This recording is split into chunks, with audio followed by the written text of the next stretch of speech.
Assalamualaikum warahmatullahi wabarakatuh. Alhamdulillah, pada kesempatan kali ini kita bertemu lagi di channel saya, Ethnic Celebes. Alhamdulillah, pada hari ini tepatnya tanggal 1 Ramadan.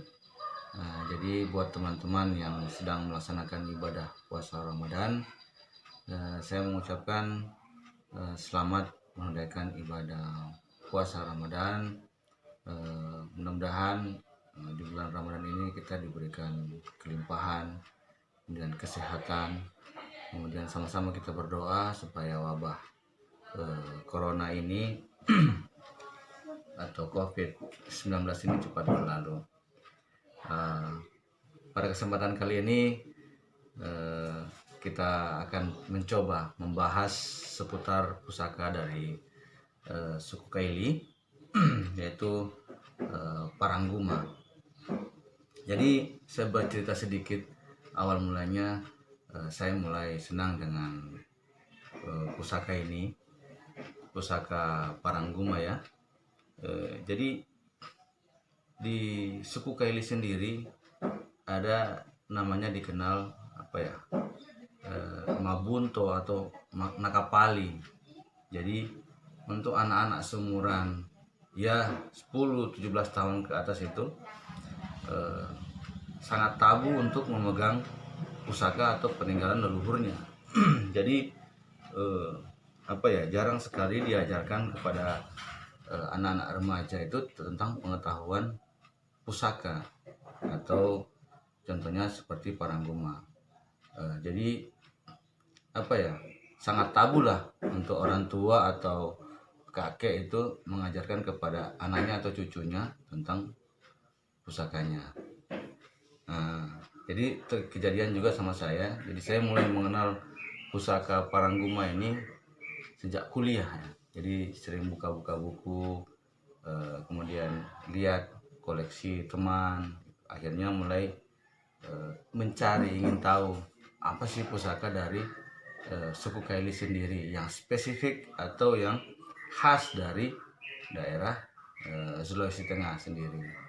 Oke teman-teman, jadi seiring perjalanan saya menemukan banyak sekali pelajaran tentang pusaka Guma itu sendiri, dari yang jenis handle-nya yang berbeda-beda dan mempunyai makna yang tersendiri, kemudian dari jenis warangka yang berbeda-beda pula, kemudian jenis ekornya atau sumpahnya berbagai bentuk dan menandakan ketandaan sendiri. Jadi mempunyai filosofi yang sangat banyak.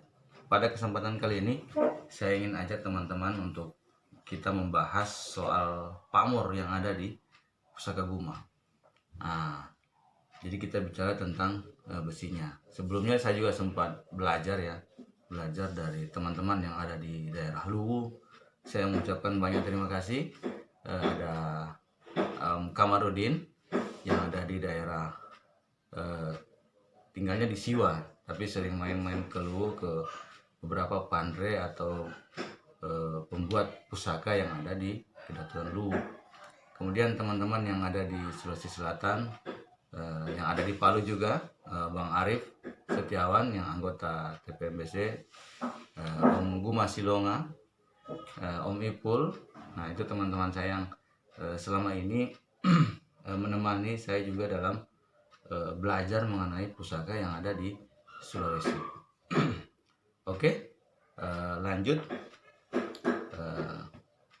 Jadi di dalam besi atau bilah Guma itu sendiri ternyata ada beberapa yang mempunyai ketandaan ataupun pamor yang sangat luar biasa.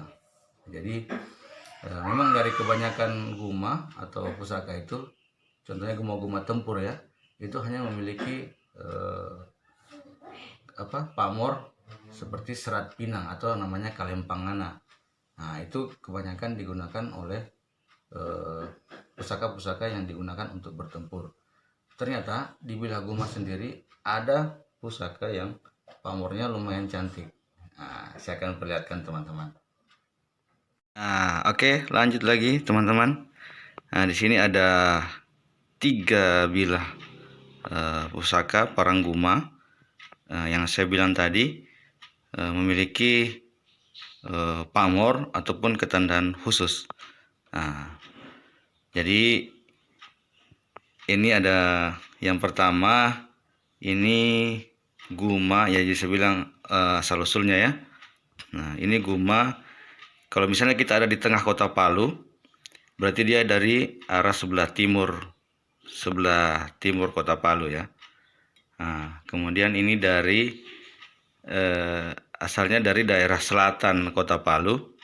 Kemudian yang ini dari barat kalau kita berada di tengah kota Palu.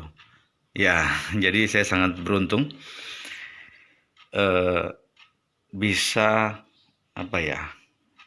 dipercayakan untuk merawat untuk saat ini dari 3 arah ya, 3 arah penjuru dari kota Palu. Tinggal yang dari sebelah utara yang belum ada, dari kampung saya. Nah, jadi teman-teman, ini yang saya bilang ada beberapa guma memang yang memiliki ketandaan dan pamor yang lumayan sangat menawan. Jadi kita lihat dulu ya spesifikasinya. Jadi ini Parangguma ya teman-teman ya. Kenapa saya bilang ini Parangguma? Yang pertama kita lihat handle. Handle adalah ciri khas khusus dari guma itu sendiri. Berbagai jenis, berbagai macam handle. Nah, ini handle. Kemudian dari rancang bangunnya, yang teman-teman lihat, ini dari besi sini, ini dia ada berpinggang ya. Kalau teman-teman sering katakan non taimpo ule atau perut ular. Nah, ini. Kemudian di ujung bilah, nah ini dia ada sedikit coakan ya gini, seperti paruh burung alo. Ya. Jadi sangat kontroversi sekali, teman-teman. Di manakah sebenarnya asal penempaan pusaka guma itu sendiri? Jadi ya saya sering juga berdebat dengan teman-teman di mana sebenarnya tempat penempaan pusaka ini. Karena sampai sekarang pun kami di Sulawesi Tengah sudah tidak menemukan lagi penempaan yang turun-temurun ya, yang mungkin leluhurnya menempa guma. Tapi di dalam buku catatan dari salah satu buku yang dibuat oleh seorang Belanda ya, peneliti Belanda saat itu, Albert Kuurt. Nah, dia menjelaskan tentang jejak-jejak penemuan penempaan di daerah Pamona. Pamona itu Kabupaten Poso. Kemudian yang ada di daerah Lembah Besoa. Nah, kemudian yang ada di daerah dataran tinggi Kulawi, Rampi, Bada. Nah, kemudian daerah perbatasan antara Rongkong, perbatasan dengan Sulawesi Tengah. Jadi disitulah pusat penempaan zaman dulu. Nah, jadi teman-teman, untuk jenis Parangguma sendiri spesifik ya. Jadi rata-rata kebanyakan seperti ini bilahnya, mata ujungnya, jadi berbentuk seperti paruh burung alo.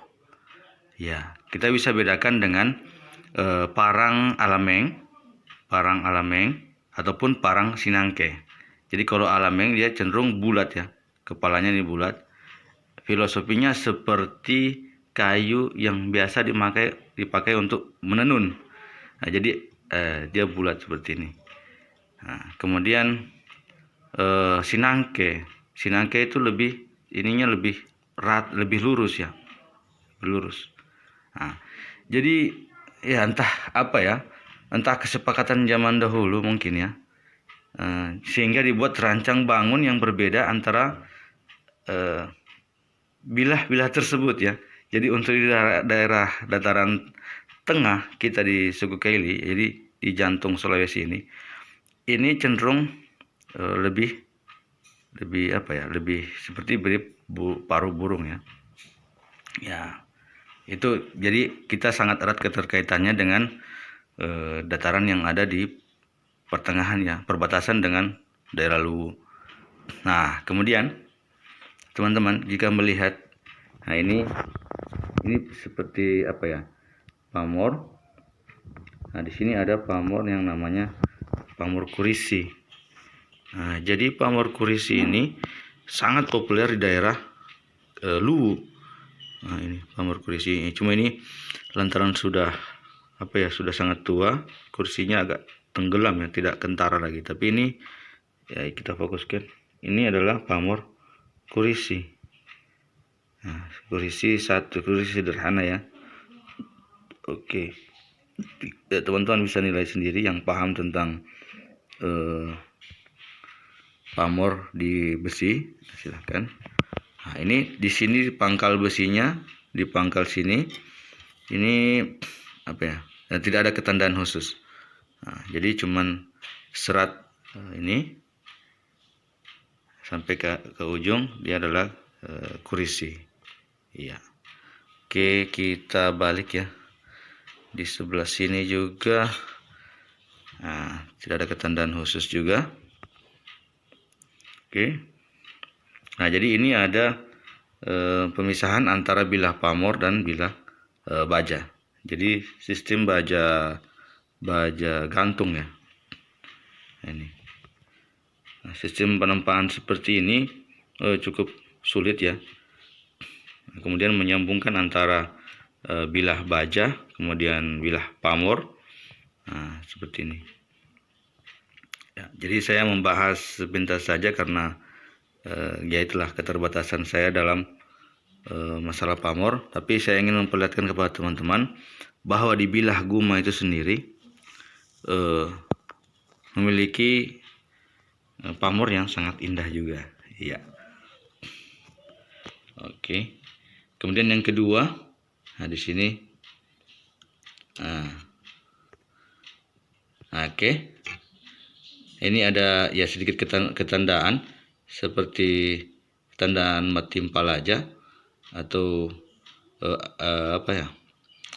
atap rumah yang bersusun.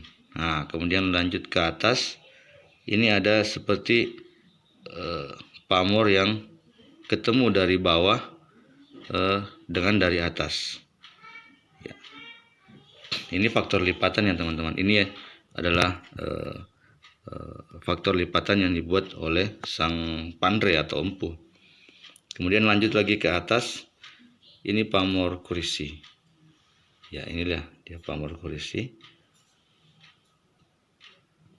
Nah, ya, sangat cantik.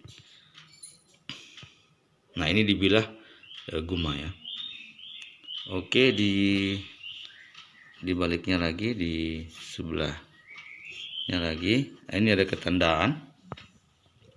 Nah, ini ini ketandaan namanya lakadang ya. Di pangkal bilah ada ketandaan lakadang. Di sini lanjut lagi ke atas, ini masuk lasso ancali mungkin ya.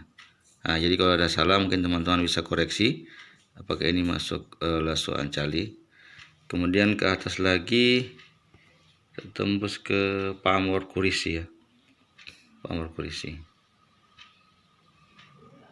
Nah, iya, jadi pamor kurisi adalah pamor yang sangat populer ya. Mungkin era-era tahun 1600, 1700-an, pamor ini sangat tenar sekali. Jadi hampir di seluruh dataran tengah ya, antara Luwu, perbatasan Luwu dengan Sulawesi Tengah, pamor ini sangat fenomenal. Bahkan teknik penempaannya sempat hilang ya, tidak diketahui lagi. Kemudian ditemukan kembali. Itu berdasarkan buku yang sempat saya baca. Di pamor kurisi sangat-sangat populer lah, sangat digemari oleh orang-orang tua kita dulu di era-era kerajaannya. Jadi pamor kurisi. Nah, di sini ada satu lagi, ini yang agak spesial juga. Ini masih pamor lakadang juga, berdasarkan buku yang saya baca dan informasi teman-teman yang ada di di Palu, kemudian di Sulawesi Selatan juga. Ini pamor Lakadang. Oke, lanjut masih juga pamor Kurisi. Nah, di sini ada juga pamor yang kelap-kelip ya, urat tua ya, yang timbul secara alamiah berdasarkan bukan dibentuk oleh pandra itu sendiri. Tapi kalau pamor Kurisi ini dibentuk oleh pandranya berdasarkan lipatan-lipatan besi ya. Nah, ini pamor Kurisi. Oke, di baliknya lagi, ini juga masih pamor ketandaan ya, ketandaan Lakadang. Jadi pada awal-awal saya belajar pusaka, saya pikir hanya ketandaan seperti Boribojo, ternyata ini bukan. Ini adalah ketandaan yang namanya Lakadang atau Pakadang. Ini filosofinya seperti bilah yang mengkait benda yang ada di ketinggian. Misalnya seperti kalau orang bilang panjolok mangga, kita mengait mangga untuk menjatuhkan. Jadi mempermudah kita mengambil sesuatu yang ada di ketinggian, seperti itu. Nah, ini juga menurut teman-teman ini lasso ancali. Nah, jadi lasso ancali itu filosofinya untuk kejantanan ya, atau kelaki-lakian. Maksudnya dalam hal positif, dia menjaga pasangannya hidup mati ya gitu ya. Jadi mempertahankan kesetiaannya terhadap pasangannya hidup maupun sampai mati dia pertahankan. Seperti itulah filosofinya. Kemudian di sini ada pamor Kurisi. Ya, ini Kurisi ada macam-macam ya. Kurisi ada berbagai macam. Ini ada kayaknya rata-rata yang 3 bilah ini. Ini adalah kurisi bintang ya. Bentuknya seperti bintang-bintang. Ya, mungkin makna dan filosofinya setinggi langit lah, cita-citanya setinggi langit. Jadi ketiga jenis ketiga pusaka ini berpamor sangat menawan. Saya dapatkan dari 3 daerah yang berbeda, dari sebelah timur, sebelah selatan, dan sebelah timur, sebelah selatan, dan sebelah baratnya kota Palu. Nah, oke. Jadi cukup panjang lebar saya bahas ya. Jadi untuk teman-teman yang terutama ya saudara-saudara saya suku Kaili, baik karena suku Kaili ini banyak ya sub etnisnya, ada Kaili Rai, ada Kaili Da'a, Ledo, Ija, Ado, dan masih banyak lagi. Jadi teman-teman, jadi saya sedikit menjelaskan tentang pusaka kita, supaya tujuan saya tidak lain hanyalah ingin edukasi ya. Edukasi bahwa kita punya satu peninggalan leluhur kita yang sangat luar biasa, yang terus terang harus kita hargai, kemudian harus kita cintai. Ya, bagaimana cara kita mencintainya? Kita harus tahu dulu. Jadi kita harus tahu dulu apa sebenarnya pusaka Guma itu sendiri. Nah, jadi saya harapkan dengan video-video saya ini bisa menggugah minat teman-teman untuk mencintai dan melestarikan pusaka dari suku Kaili. Ya. Jadi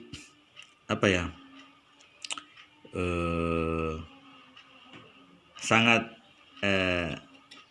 asing rasanya jika kita tidak memiliki salah satu, bisa salah satulah pusaka Guma, apalagi kita asli dari Sulawesi Tengah, asli suku Kaili. Ya, lihat dari pamor-pamornya sangat menawan. Jadi teman-teman, saya sangat mengharapkan teman-teman juga bisa memiliki pusaka Guma, terutama dari misalnya ada dari peninggalan leluhur. Nah, mohon dijaga dan dirawat. Oke. Ini cukup sekian video dari saya. Saya seadanya ya membahas ya. Saya ingin memperlihatkan kepada teman-teman bahwa di Parangguma itu sendiri mempunyai pamor dan ketandaan yang luar biasa. Terlepas dari keterkaitan kita antara kerajaan yang ada di Sulawesi Tengah, baik itu kerajaan Sigi yang berbatasan langsung dengan kerajaan Luwu, ya jadi sangat erat keterkaitannya. Oke, terima kasih teman-teman sudah nonton video saya. Jangan lupa di like and subscribe ya. Dan mudah-mudahan channel ini bermanfaat buat kita semua. Terima kasih. Assalamualaikum warahmatullahi wabarakatuh.